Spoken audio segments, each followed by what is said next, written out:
Today, I'm so excited. We are here with Daniel Heider. Welcome, Daniel. It's so nice to have you. Thank you so much for having me.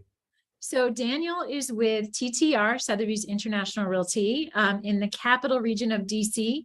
And Daniel is the EVP and founder of Heider at TTR, Sotheby's International Realty. I love that. Really cool title. And so you're absolutely crushing it. So let's just, start off and acknowledge the fact that you have the #1 real estate account on TikTok. Like, this is incredible, Daniel. How did I not know this? Like, this is insane. So we're definitely going to talk about that.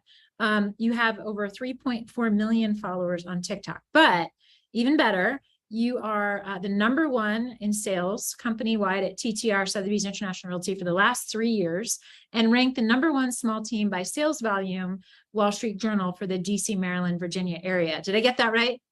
Yes. #1 small team. It's a mouthful. #1 small team by sales volume for the capital region. So yeah, it's a great designation. Absolutely. And over 200 million sold last year, which is just incredible. So, when we are thinking about who should we talk to in the space of luxury real estate, I mean, Daniel, you are at the top of the list. So let's get started. Let's learn all of your secrets. Let's talk all things luxury real estate. #1, what is the first thing that you do when you wake up in the morning?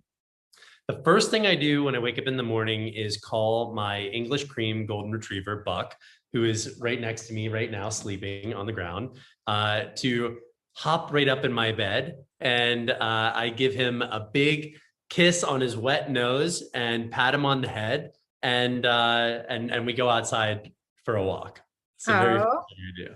It's a great way to start the day. Yes. So let's talk a little bit about your day then, right? In real estate, I can imagine maybe the second thing you're doing is checking your TikTok. If I had to guess, maybe. Sometimes, it depends. I mean, I try to have, good sleep hygiene and just typically if I get into that rabbit hole first thing in the morning, it makes for not a productive day. But I walk my dog and I work out with my trainer, and I have a team call every morning. So we kind of get our priorities straight for the day, check the calendar, make sure that all of the cylinders are firing and every department within my organization is, running optimally. Awesome. So it's a really mindful way to start the day, it sounds like. So Daniel, tell me, what is your favorite thing about real estate? What do you love most about it? That is such a hard question. It's so nuanced. For me, real estate has been the gateway to so much good in my life. I mean, I have so much gratitude for this industry and what it's brought me. I mean, literally the best friends that I have, I've met through real estate. I've been able to travel the world through selling real estate. I've experienced some of the most incredible events through real estate. I think, to boil that all down into one simple thing, I guess it's just meeting people. I think the most fascinating thing about doing this is getting to be a close advisor to families that are really interesting. Typically when you're selling high-end real estate, it means that you're dealing with high-end people that are interesting. And in Washington, they say that Washington is like Hollywood for nerds. So we're oftentimes interacting with people who are the smartest at what they do, right? Or they're a major government contractor, or they're, in some way, shape, or form, working with the federal government. And that's been a really cool part of what I do. But I've gotten to really experience a level of life that is truly only made possible by doing exactly what I'm doing in this market. Awesome. Let's talk a little bit more about luxury. So what does luxury mean to you? Well, I agree with Philip White wholeheartedly when he says that luxury is not a price point, but a feeling. And one of the biggest kind of resonating quotes that I always hear in my mind is that Maya Angelou quote that talks about, people forget what you say. They forget what you give. I'm going to butcher this, but they never forget the way that you make them feel. And for me, that's luxury, right? That absolutely end all be all. It is the feeling that, we are able to emit and to give and to get from, the world. I mean, for me, I have a deep appreciation for the details. I like to buy suits that are stitched a certain way. I like to feel things that are, that are premium, not because they're hoity-toity and, bougie, but because they make me feel good. I think Mark Loam, the CEO of TTR Sotheby's, said once in a speech that he gave that, he was, I think maybe it was at Inman, or he was talking about his shirt being ironed at the Peninsula Hotel, and that when it came back to him, it arrived on a beautiful, burlwood hanger, and it had collar stays put in it, and it was in a beautiful branded bag. That is luxury. I mean, you can get your shirt ironed, right, anywhere, but the act of presenting it in that way, that is in essence what luxury is. Providing an experience and a feeling is what luxury is to me.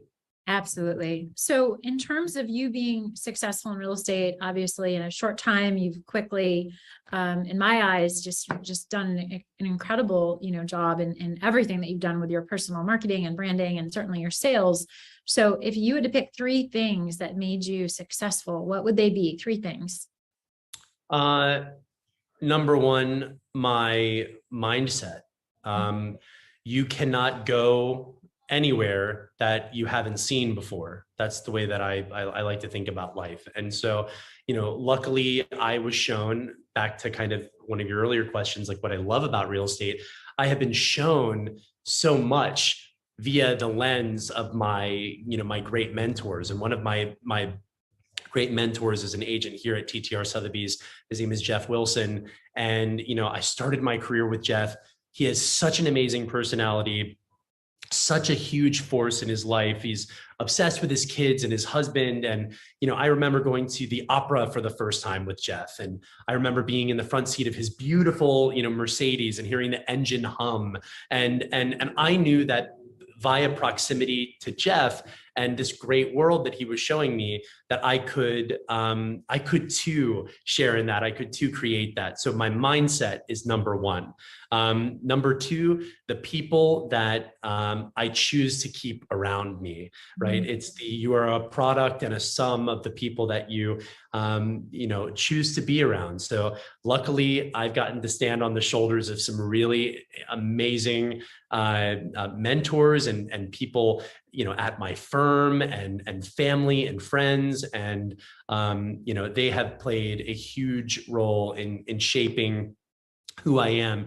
And then number three, I would say, probably my family. I think I have picked up some intrinsic qualities, via my family that I don't think can necessarily be taught. I come from a very tight-knit Irish Catholic family. My cousins are my best friends. My aunts and uncles are like an extension of my parents. So, we didn't have a whole lot growing up. I didn't grow up in a wealthy family, but we really had each other. It's an element of understanding why it is that you are the way that you are, and, how important it is to just be a stand-up guy and to be somebody who does what you say and mean what you say, and be a champion of the people around you. That's what I've been shown through my family. So I'd say my family for sure. Number three.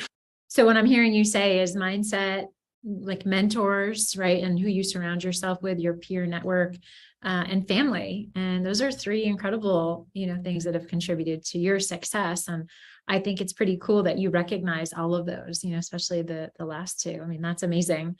Let's talk a little bit about your clients. We all know that clients can be demanding, and especially luxury real estate clients. What do your clients want most from you?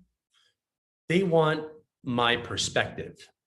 They want my unique take on things. I think when I get called into a listing, the conversation probably looks a little bit different than what it looks like with a standard, real estate agent, where, I will enter a home and immediately look for ways to instantly build rapid rapport. right? And connectivity to signal to them that, I understand, their lifestyle, that I'm interested in the same things that they are, that I'm probably going to connect well with the likely purchaser. And so, I'm well known in our market for, being creative and kind of, I hate to say this, it's so, overused, but thinking outside of the box. And I think that right now, to be a successful modern real estate agent, my clients expect, me to be not only a master marketer, but a master negotiator, to have impeccable bedside manner, to deal with, sort of the back end work just as beautifully as I do with the front facing work. And that's where my team comes into play, right? We have this incredible support network in marketing and contracts to close and logistics and scheduling, and all of those parts are figured out. So my clients are looking for a seamless experience, and they're looking for a unique perspective that, only I can give, because I'm me. Yeah, absolutely. Oh, well said. Well said. So let's talk a little bit about TikTok. I think you're really a standout here, obviously. I mean, the number one account, real estate account on TikTok. Walk us through, how did it evolve, and just tell us the story. It's just fascinating. Sure. Well, it was the scary, beginnings of COVID, where we were not sure if there was going to be a real estate market, where, I think everybody's muscle memory snapped back to 2008 disaster zone, where, oh my God, is this the end? And, we weren't allowed to leave our houses. And, fortunately, I had stockpiled so much professional video. I mean, in this area, before TikTok, I was really big on video before anybody was really investing into it heavily. So all of the listings that I had, we shot a beautiful cinematic property video for. And I always felt limited in the way that we could showcase what those properties looked like, and kind of what the user reaction would be, because we'd have to put over boring, copyrighted, like, elevator music, and we couldn't do fun transitions. We couldn't have people in them for Sotheby's brand standards. And so when TikTok came along, and it was an all video based platform, not only were we positioned well to get on that platform because we had such a great arsenal of videos, but because I've always seen, things through a more kind of cinematic lens, while folks were kind of, trimming back and kind of bracing for what, we thought at the time was going to be the doom and gloom of COVID. We were going full head into showcasing our video collateral with, new kind of, pop culture songs, and incorporating models, and it took off, by the tune of literally hundreds of thousands of followers a week, and tens of thousands of followers a day sometimes. And we kind of became that the first folks on TikTok that were doing those immersive property videos shot on an iPhone with a stabilizer. And now that's kind of become commonplace for the whole real estate community. So it feels cool to be, I guess, a part of that pioneering. I mean, you had beautiful content. You were the first doing it. Was there any other like strategic things that you did? Any specific hashtags? Anything else that you could say, hey, like here's a secret to, getting more followers on TikTok? I think the secret for us is that we kind of played by our own rule book. I'll never forget the first time that we put up a video segment of, this model who we use, who's a dear friend of mine. Her name is Anastasia. In a big glitzy mansion that we have listed in Great Falls, and we used the Nicki Minaj song with her. And I was thinking to myself, oh my God, like, am I going to be reamed for this? Like, am I going to get a call from someone? Like, is this inappropriate? And really what I think we figured out, one of the biggest secrets that we figured out, is that, with real estate being such a source of entertainment for people, right? You turn to HGTV and Bravo and Selling Sunset, right? That people are fascinated by beautiful homes and luxury homes. And I felt that if we could play with that a little bit more and make it a little bit more entertaining, then hi, welcome to, it's just robotic. I didn't want to do what everybody else was doing. So I think what was what the kind of the secret sauce there is that we kind of just, we wrote the playbook on the, the short real estate videos, and TikTok is, the most downloaded social media app in the world. And if you think about attention and how, our parents, paid so much attention to the television, and the television, of that generation was the radio to their parents, right? Well, the television to our generation is this, right? It's this smartphone. And, even the big, HBO Maxes of the world, the major media players, they're having to compete with social media channels for attention now, right? So, we like to think of ourselves as, the MTV of real estate, pretty much, because we control the entire channel on TikTok. Yeah, I love that. It's fascinating. You're talking about the evolution of communication, right, throughout those different mediums. And what I also find fascinating is now when we think about how we communicate with each other, especially the younger generation, they're not Googling and reading Google, they're Googling and watching a video. And so we're also seeing that, where the way in which we are communicating now is mostly visual, video versus reading, and radio and TV are those one-way models of communication. It's kind of a whole new world. And I think that we, as global real estate advisors, and certainly you're at the forefront, you have to think about that, right? When you're thinking about strategy, and be thinking about, how is the context around me changed, and how can I capitalize on that? Because I do feel that there's such unique opportunity, right, at recognizing these changes and these patterns, and you're doing it. So very, very cool stuff. An easy one to stick by is, you are who you show people you are. Mm-hmm. Yeah. Love it. Love it. So, all right, we're wrapping it up here. Let's play a game. We're going to play hot or not. So I'm going to say a word, and Daniel, you're going to say hot or not. Okay. You ready to play? Okay. Fun. Let's do it. All right, let's do it. Hot or not? Tiny houses. Not. Video. Hot. Facebook. Hot. Instagram. Hot. TikTok. Hot.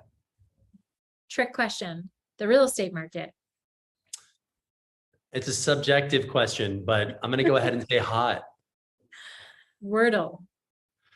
Hot. Sneakers at work.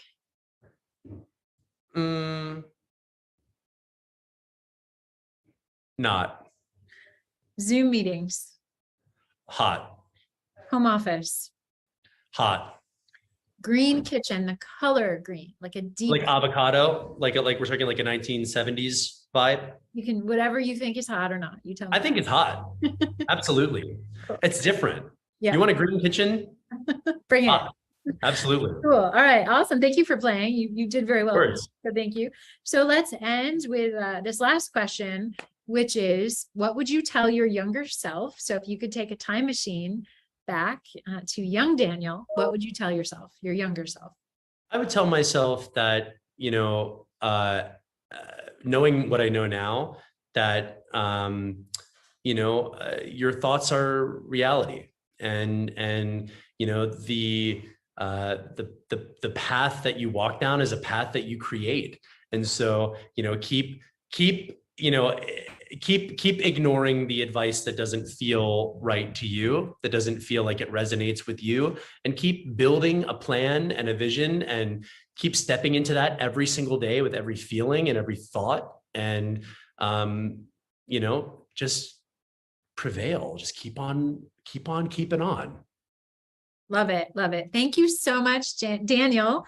Everybody, you want to check out Daniel. What's your TikTok handle, by the way? It's if you just type in real estate on TikTok, we're the first folks that pop up. We're Heider_real estate. We're a verified account, and you'll be able to find us easily. Just type in the words real estate. Okay, so you guys want to check that out? Check out Daniel everywhere. Daniel Heider, PTR. Go ahead. And we're the same on Instagram too. Awesome. Heider Awesome. _ real estate. Awesome. So you want to check out Daniel Heider, TTR Sotheby's International Realty. Make sure you follow him. This has just been a pleasure. Thank you. Thank you so much. Thank you again, and we'll talk to you soon. Thank you for having me.